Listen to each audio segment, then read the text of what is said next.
Welcome to the Slop Farm. Enjoy the video. You start by verifying accounts and basic permissions. This avoids chasing the wrong settings. Sign into the device owner account, then open app settings and inspect special access lists.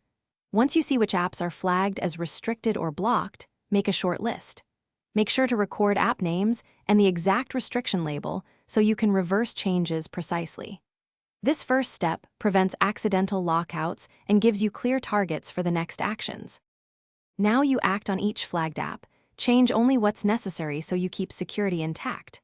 Open App Info, enable background activity and notifications if they're blocked, and restore any revoked location or storage access.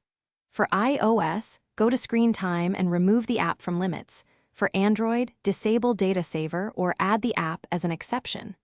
Once done, restart the app to let settings apply. Make sure to test core functions, like login and syncing, immediately.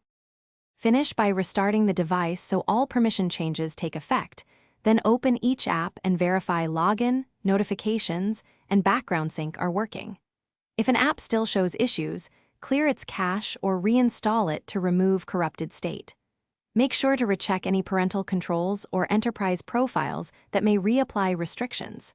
If the problem persists, try resetting network settings or temporarily disabling the supervising profile to isolate the cause.